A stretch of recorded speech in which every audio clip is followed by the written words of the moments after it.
Tässä valmistetaan yhtä perinteisen gastronomian hienoimmista ruuista, beef wellingtonia. Sitä ja sen valmistamista monet pitää varsin vaikeana, mutta tässä käydään yksinkertaisesti läpi tuo valmistusprosessi ja sous-vide-menetelmä auttaa tässäkin takaamaan hyvän lopputuloksen. Loppujen lopuksi tämä ruoka on varsin helppo tehdä ja se voi tehdä etukäteen ja yllättää vieraat laadukkaalla lopputuloksella. Tuossa naudan sisäfile paloteltiin puolen kilon palaa, josta tulee 4-5 annosta. Tässä tehdään dyksellesmassaa.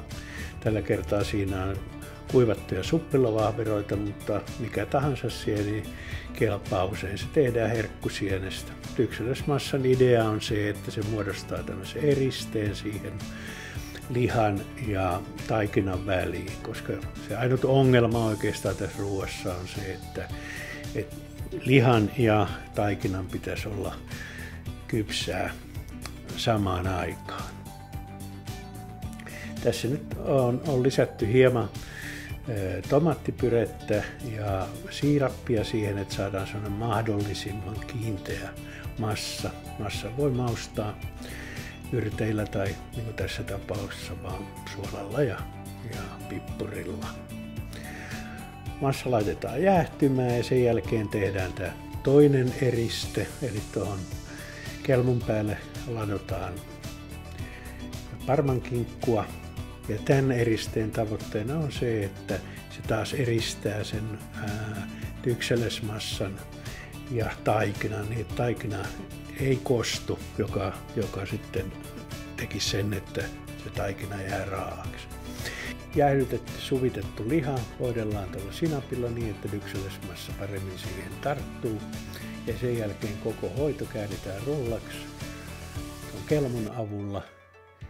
Ja sitten varmistetaan vielä foliolla niin, että saadaan tasainen ja tiivis pötkä siitä. Koko hoito pannaan jääkaappiin, jossa se hyvinkin säilyy joko odottamassa taikinaa tai sitten jopa yön yli odottamassa seuraavaa päivää. Taikinalevy kaulitaan mahdollisimman ohueksi niin, että varmistetaan se, että taikina ja liha kypsyvät samaan aikaan.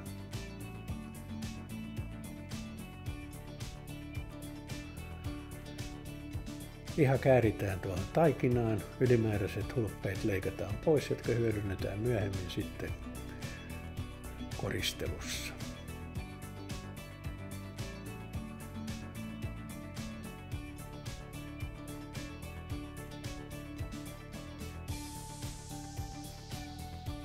Saumat voidellaan kananmunalla niin, että ne varmasti pysyvät kiinni.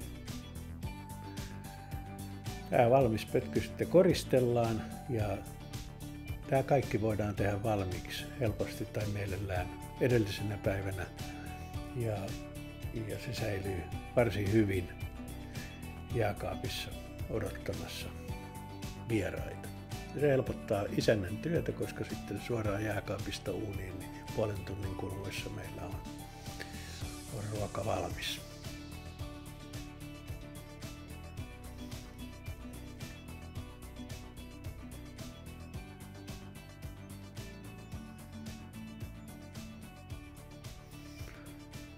Voideltu tuote laitetaan uuniin. Sisälämpötila tässä oli 14 astetta ja tavoite on 54 astetta, 55 astetta.